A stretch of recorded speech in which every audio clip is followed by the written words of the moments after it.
नसेल, इतका महान ग्रंथ सोप्या भाषेत कुठला असेल तर तो माऊलीने लिहिलेला संत ज्ञानेश्वरी, म्हणून तो ग्रंथ मी निवडला. दुसऱ्या कुठल्याही भाषेचा ग्रंथाचा अनादर नाही, पण ज्ञानेश्वरीच्या पुढे काहीही नाही, म्हणून माऊलींचा उल्लेख सकल संत हृदय सम्राट असा केला जातो. संत भारतीय विद्यामध्ये त्यांच्यासाठी सुद्धा एकदा जोरदार टाळ्या झाल्या पाहिजेत. त्यांचंही मनापासून अभंगवारीमध्ये स्वागत करतो. खूप आनंद झाला. साधारणपणे कुठल्याही क्षेत्रामध्ये बंडखोरी ही होतच असते. अर्थात आपल्याला बंडखोरी म्हटलं की मारामारीच डोळ्यासमोर येते, खळखटकच आपल्या डोळ्यासमोर येतात. तर बंडखोरी म्हणजे मारामारी नाही. जेव्हा विचारांची बंडखोरी असते तेव्हा समाजामध्ये काहीतरी चांगलं घडतं, समाज एक पाऊल पुढे जातो, समाज एक पायरी वरती येतो, आणि त्यासाठी कोणीतरी झीज सोसावी लागते.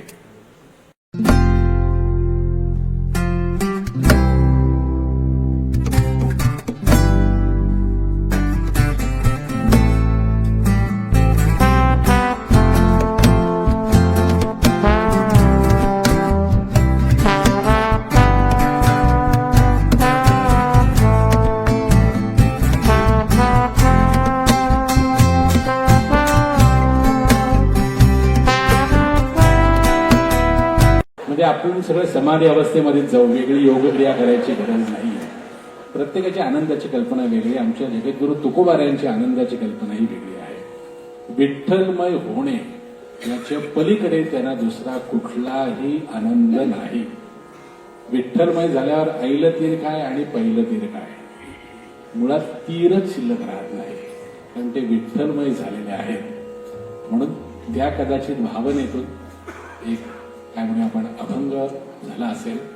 आनंदाच्या कोटी दीप्ती आपल्यासमोर सादर करते, आणि अगदी 2 वाक्यात सांगतो. दरवर्षी राहुलचा एक प्रयत्न असतो की अभंगवारीमध्ये काहीतरी नवीन आपण केलं पाहिजे, म्हणून हा जो अभंग आहे आनंदाच्या कोटी, ही चाल राहुलची आहे. अभंग खूप जुना आहे, अभंग 400 वर्ष जुना आहे, पण त्याचं जेव्हा गाणं झालं किंवा गाणं होतंय ते राहुलच्या संगीत दिग्दर्शनामुळे, आणि मूळ स्वर सुद्धा दीप्तीचाच आहे.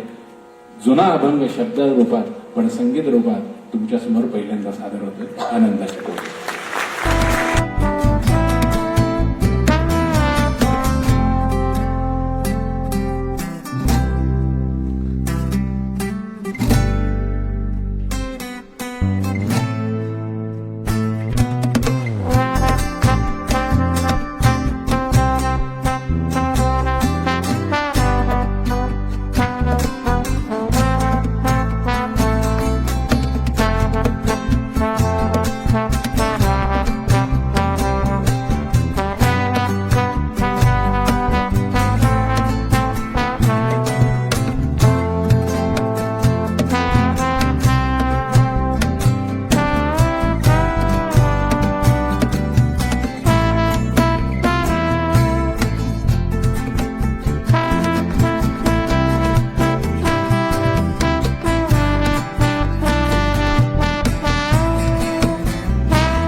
आपण एक अर्थी नेहमी म्हणतो, अष्टौ सिद्धी जासी संकट को बैरी विघ्न विनाशक मंगल मूर्त अधिकारी.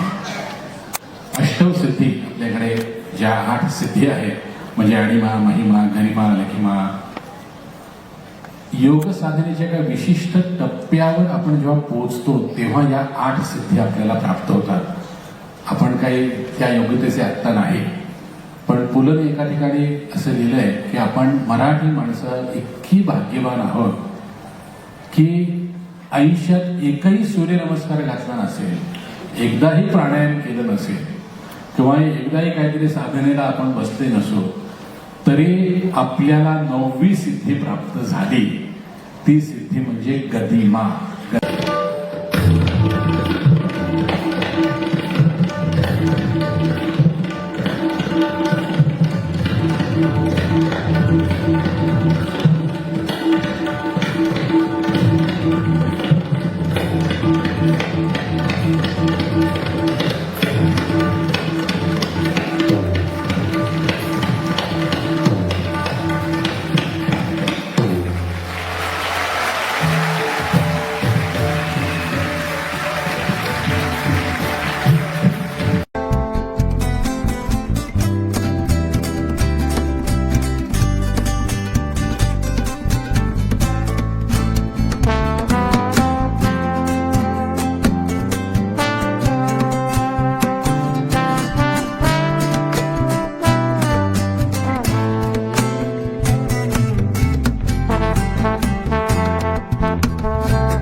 जैकी ले लेना बेटा।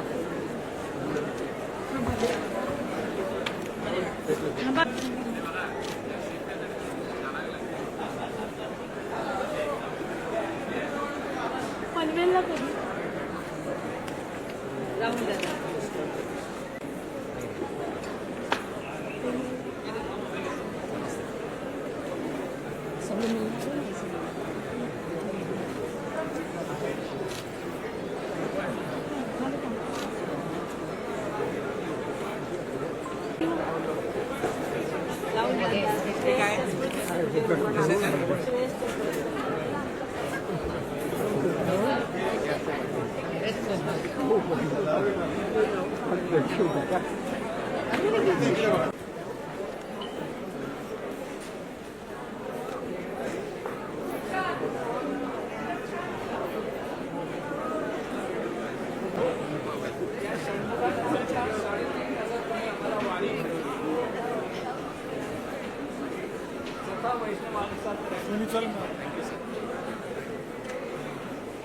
चा 11 वर्षाचा प्रवास आज मुंबईत आलाय, तुम्हाला कसं वाटतंय?